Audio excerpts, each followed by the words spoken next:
In the constantly changing world of fundability, the big question is this: how are entrepreneurs and real estate investors like us, ones who want to grow our businesses and who are tired of paying for really expensive alternative lending, how do we tap into the most inexpensive money available and do it without the hassle of typical borrowing? That is the question, and this podcast will give you the answers. Welcome to the Get Fundable podcast with your host, Merrill Chandler. Welcome back, everybody. Merrill Chandler, your host of the Get Fundable podcast. And we've got a really awesome subject today. When we get back, we're going to be talking about how parents and students can avoid student loan landmines. There are so many misconceptions about what's going on there. When we get back, we'll get right into it. So I'll see you in just a second. Welcome back, everybody. Okay, student loans. In this episode of the Get Fundable podcast, we're talking about how to use student loans contribute to a good installment loan portfolio, how they contribute to your fundability in your entire borrower profile. But more importantly, how many landmines are actually associated with student loans, the mistakes that we easily make both going into student loans while they're in deferment and coming out. This whole area is fraught with landmines. So we're going to be doing that. And this is for these are for my real estate and business entrepreneurs. And if you guys are going to school, and for your adult children that are going to, that are engaging either parent loans or student loans, we want you to have at least the what fors and the how not to fail when it comes to getting your student loans. So let's get into it. First of all, kind of the 1,000-foot view.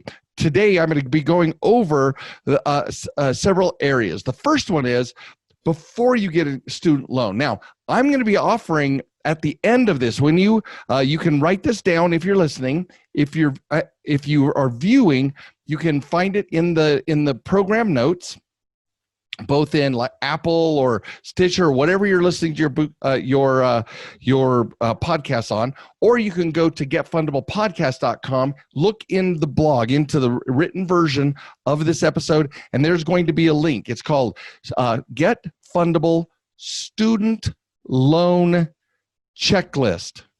Loans with an S. Get Fundable Student Loans Checklist.com. GetFundableStudentLoansChecklist.com, and that way you'll be able to download a copy of this checklist that we're going to be reviewing, kind of the highlights of. It's too big. There's too many cool things in here, so I can't go over everything with you right now, but I'm telling you, we're gonna hit some wonderful things to stop you from stepping on the landmines associated with your student loan. So we're gonna be talking about before you get a student loan, while you're in deferment, what to watch for, what to be careful of, before you start paying off your student loans, what you need to know and what to watch out for. And there are in this ebook has an entire list of student loan forgiveness programs and links to those applications and everything. So it's an awesome checklist. And what we're going to be doing, it may grow over time.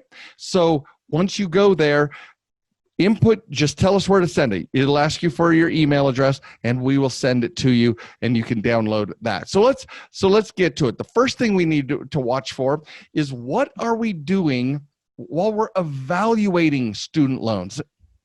And there's a lot of confusion. That's why I'm doing this. And I want you to know kind of what you're up against. Now, there are two types of loans. There's what are known as federal loans or private loans. Federal are federally backed student loans, and then there are private student loans. And it gets into a mess, but I put in the ebook, I've given you some links so you can see some explanations of these. But a federal loan is something that can be delivered directly from the federal government. Some of them may be backed, federally backed, but they're from Chase or Bank of America or otherwise. But be very careful when you're looking at federally backed versus private, because there's lots of private organizations, even SoFi, a financial technology company that is offering student loans, but these likely are not federally guaranteed. And if they're not federally guaranteed, there are a lot of restrictions. It's just a regular loan, right? Even if they offer deferment, it's just a regular loan, and they might not have the same features. So I don't give recommendations, but when we think of all the benefits of student loans, most of us are thinking of what are classified as federal student loans.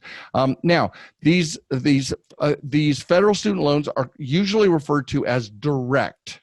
They're direct student loans. And there are two types so there's a bunch of questions you need to ask any loan application. You're going to look at it and find out what they're offering, and these are the keywords you're going to be looking for. Or if you're actually talking to a financial aid at the school, on the phone or in person, you need to make sure you're making the right call. All of this is in the student loan checklist. But first things, federal loans are also known as direct loans. That means they are federally sponsored. They're sponsored by the federal government, right?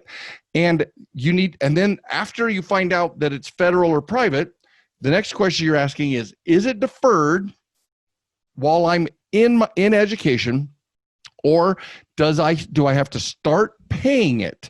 And then you have to ask, is it deferred? Some are deferred upon termination of the final class. Some are deferred for 6 months until after you finish your classes, right? Some of these loans that you need to ask, and again, all of this is inside the checklist.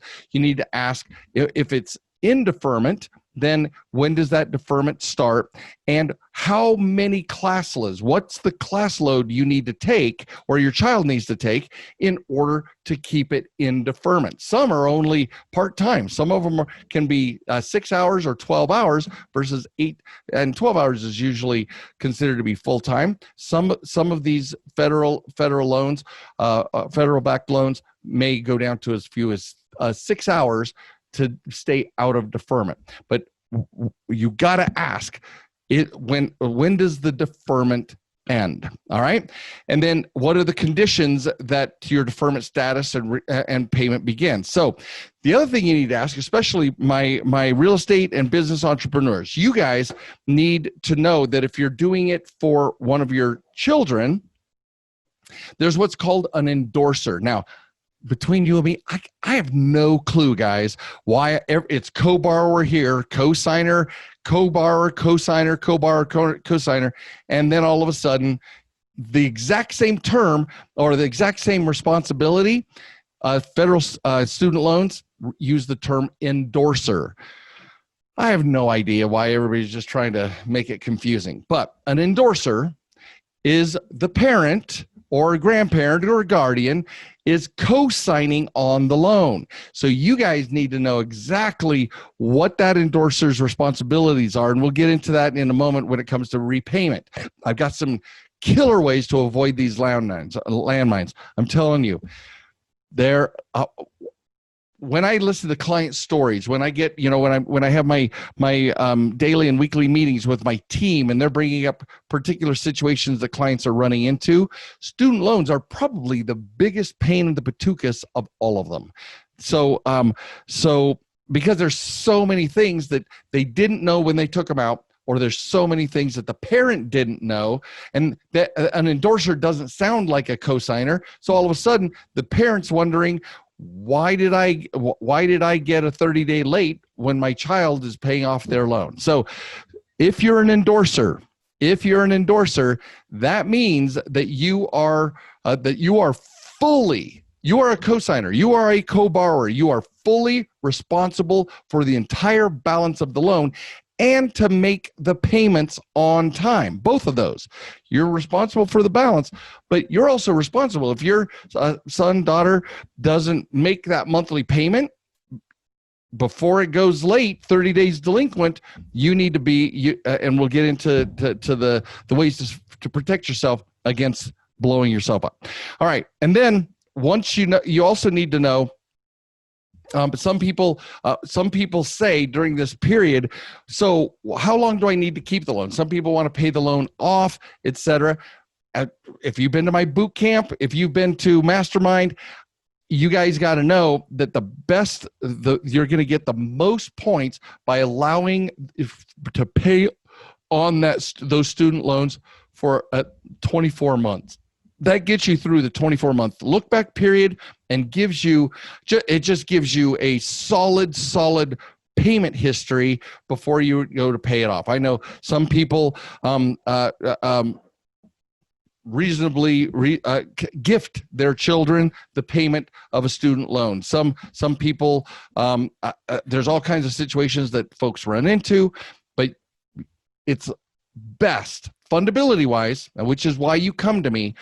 Fundability wise, it's best that loan that's both on you as a parent or you as a student, both of you get that recorded for 24 months.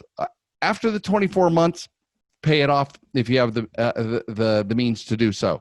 But make payments for 24 consecutive payments to pay that off. All right. Now, one of the questions you need to ask is during the engagement of this loan is, what is the credit score of the student borrower need to be for the endorser to be removed? They do have programs, especially the federally backed ones.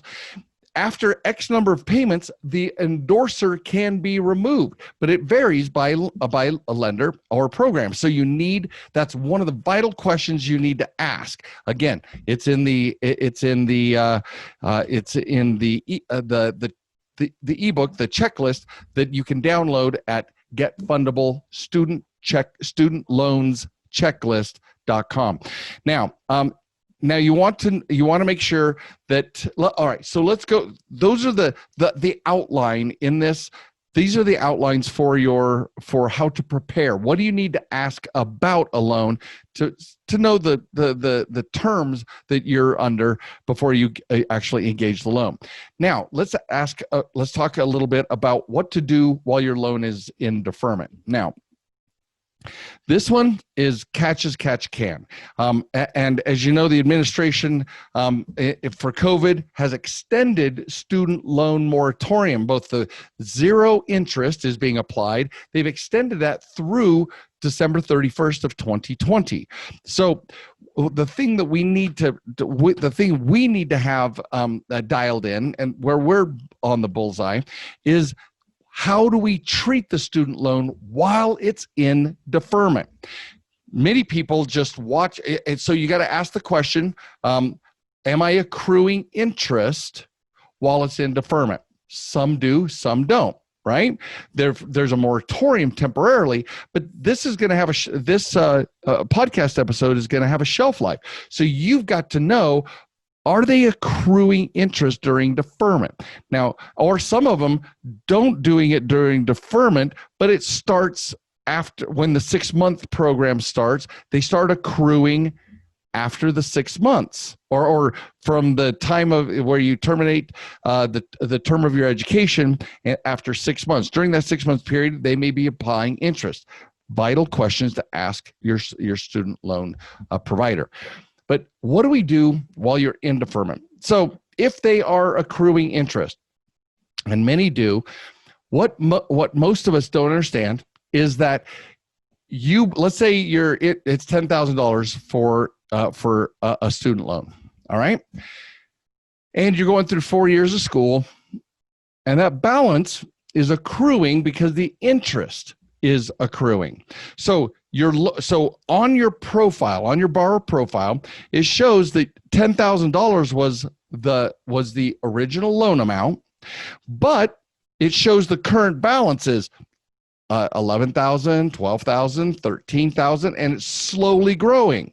Now, what nobody knows, and except for boot campers, masterminders, and my clients, is that the percentage you grow above the original loan amount is it.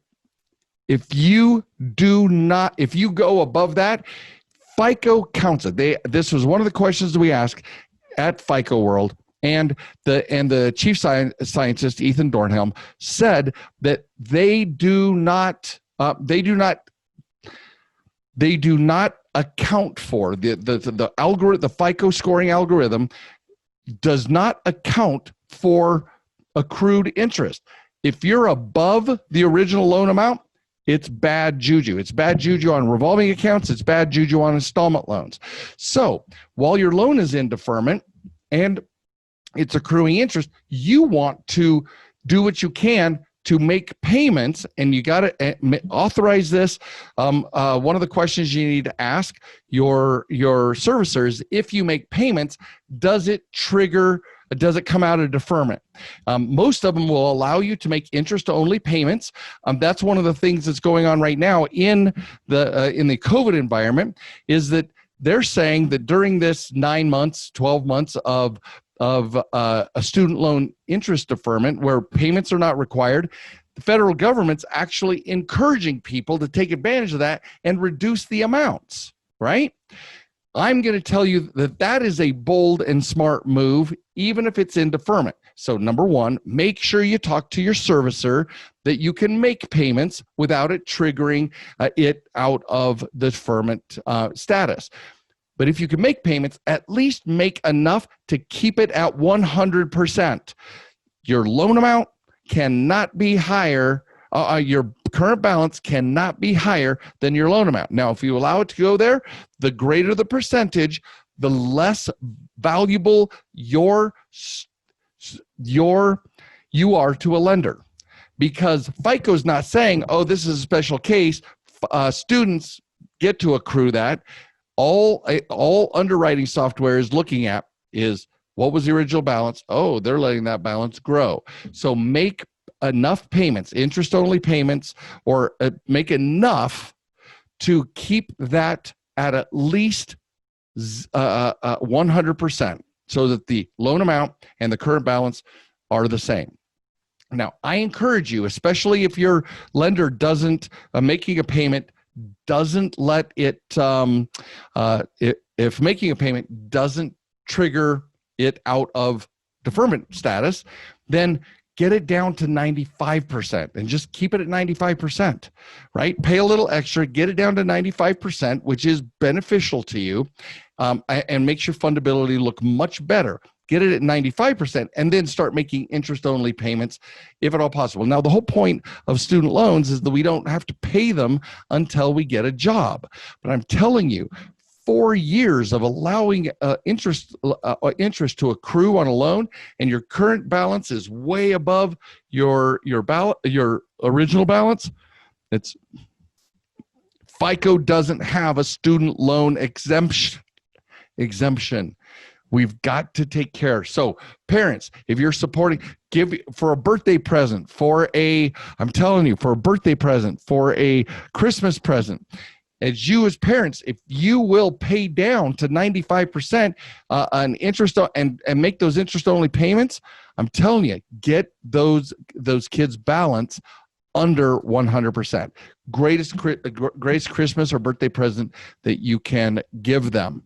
Now, some of us don't have that ability to do so. Do your best. At least, however, by hook or by crook, you guys want to create that your current balance is no higher than your original balance, and then the FICO algorithm will be very forgiving. If you can get it down to 90% or lower, even better. All right. Those are some of the main. Those are the main things we need to do in deferment. Now, let's talk for a second now about before you start paying your loans back. There's another checklist, and this one is vital. So pay attention, everybody. I am waving you in. If you're watching this visually, I'm telling you, for those of you who are listening, this is vital to your not stepping on funding landmines. First of all, if you're for student or parent, you guys work it out. Students or parents, it doesn't matter. But if your income is consistent enough to guarantee that you don't bounce one of these payments, the best way to protect your financial reputation and pay down your student debt is to set up an automatic draft so that you do not miss a payment, and your student loan servicer is in charge of doing it. They will not fail you, I promise. So make sure that but you cannot miss one of those payments, because and that's why I say if your income is consistent, put it on auto draft. Parents, students, put it on auto draft. You've got to, that is the number one way to protect your fundability. All right. Number two, if you do not set up an automatic draft, then you need belts and suspenders. So in order to avoid the landmine of credit score penalties, because one late pay, once this goes out of deferment and into payment status, one 30-day late is going to drop your score 30 to 100 points, and it's going to remain there counting against you for at least 4 years, right? It'll stay on your credit profile for up to 7, unless you're one of our clients and we're working out how to do an audit and a dispute of that particular negative entry. But you have to create to stay out of harm's way. You want to set up where you and your endorser, students, parents, both, if there's an endorser, if there's a co-borrower on this, both of you need to be getting email and or text notification from your servicer that the payment is due and or late. So there's 2 email notifications, and you want to make sure this doesn't go to your junk mail. Got to get it out of your junk mail, okay, to make sure that you don't miss it. But you need to know that the payment is due, and the servicers, most servicers provide this, that the payment is due. But it doesn't just go to the student. It goes to the endorser, parent, grandparents, or otherwise. It goes to both of you so that you are aware, and you as family, guardianship, whatever it is, you guys are in communication. Then you also want any late notices. Sometimes they send it after 5 days, 15 days, up to 25 days. They may send you a late notice. This has not been paid. It cannot just go to the student. It's got to go to the endorser as well. Guys, if you're co-signing on this loan, you would not believe how many people that when they were students, where they hid it from that they got the student loans from a spouse, from parents, and then all of a sudden they were co-signed on this, and all of a sudden the parent or co-signer now has a derogatory account because the student didn't have the money and was too embarrassed to talk to the endorser, and it's just a shit show and lots of bad blood because this can harm your profile significantly. So if you're going to be an endorser up front, then when it's time to start making payments, you guys still as partners need to make sure that you get the payment due notifications.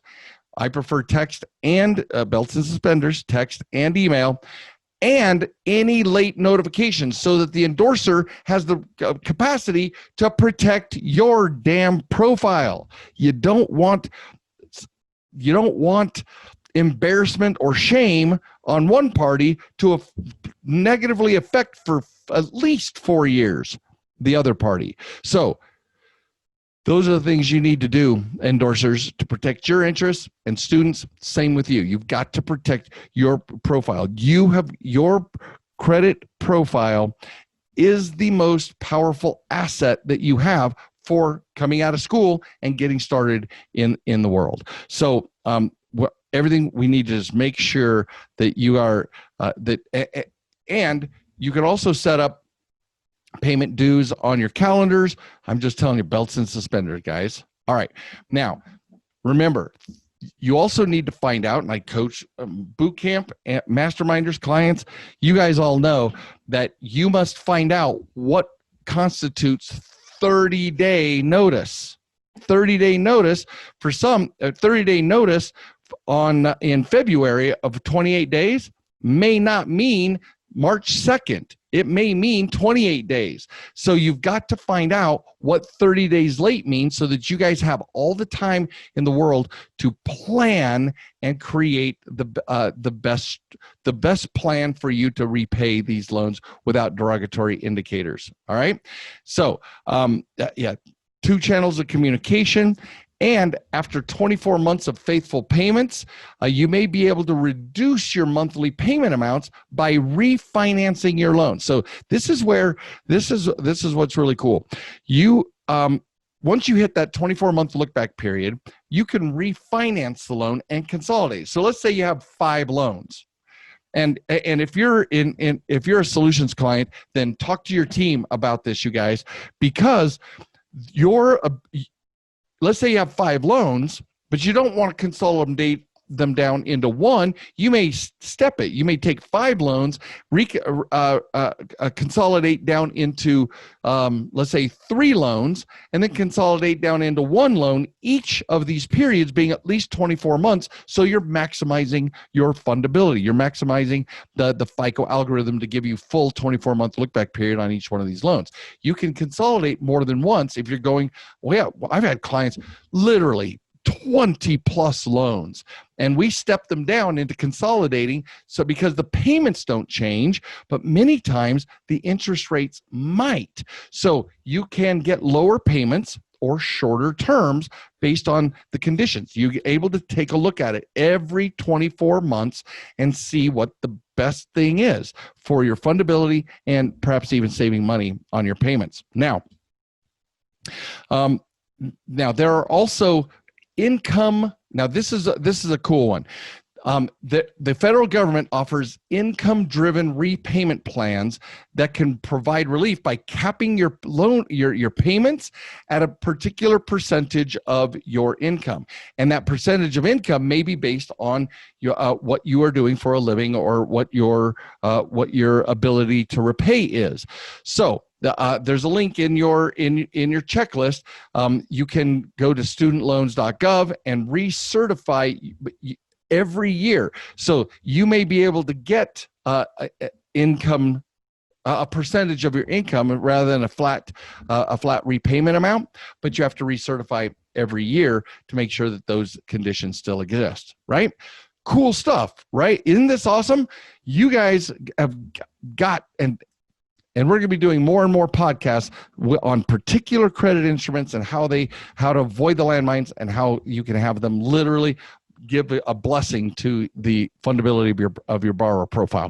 All right, the last thing I want to talk about, and by the way, your checklist is Get Fundable Student Loans Checklist.com. That's loans plural. Get Fundable Student Loans Checklist.com. Just tell us where to send it, and we'd love to get this to you.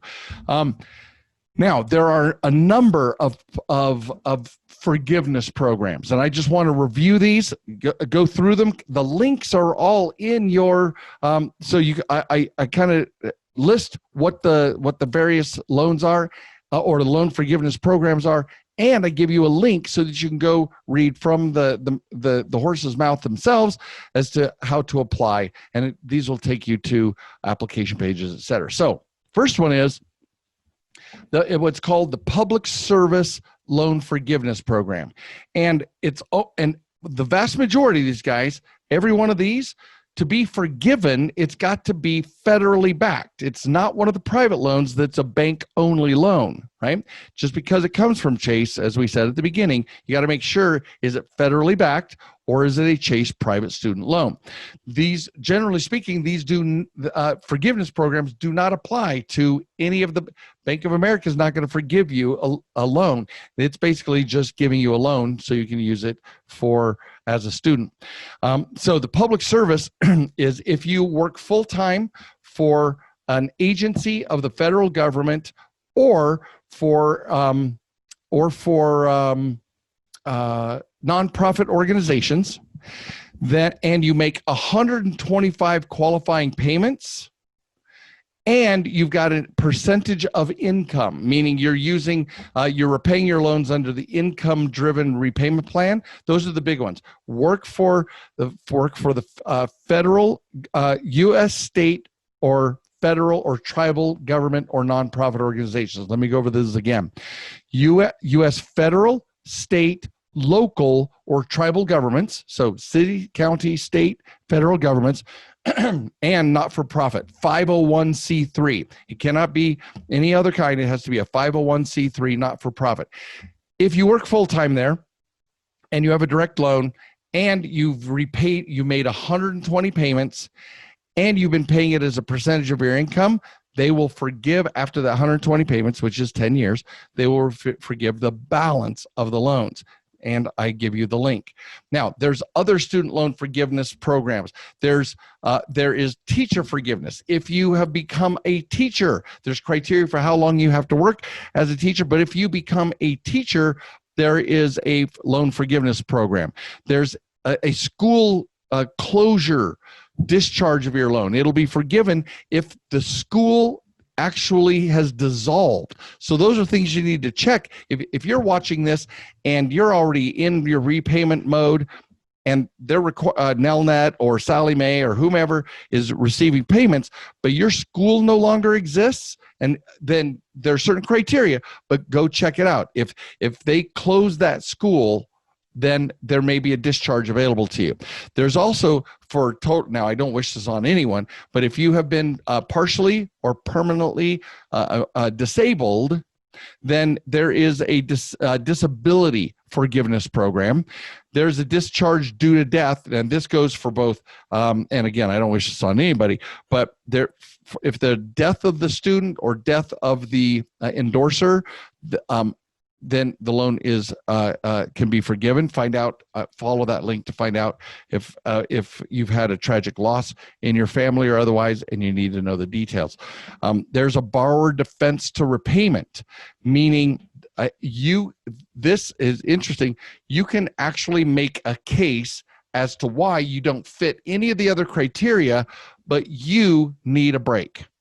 So it's called borrower defense to repayment, and that's you can make a case to the federal government, and it says borrowers may be eligible for forgiveness to attend a school if the school misled them or engaged in other misconduct in violation of certain laws. So if they did not give you what you said you paid for, or it was a scam, or it was you have to make a case given this particular thing. But borrower defense, meaning, hey, I went to the school in good faith and it went sideways, make that case. But that is a valid loan forgiveness program.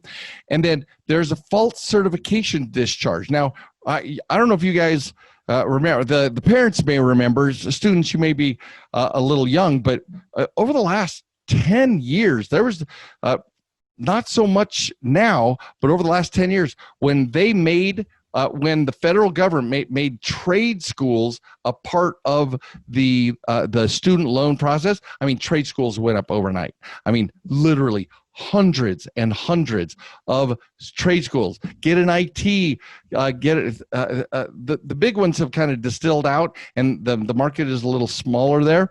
But man, in the beginning, everybody wanted to be a school because it was free. You provide the class, they pay you for the students pay you for the class. The students are on the hook. It's literally free money to anybody who wanted to offer education to students. So if there was false certification, if there was something amiss with that particular school, not the deliverables of the school, that's the borrower defense. But if there was a false certification, it was not a legitimate school in the beginning, then you have there's redress there as well.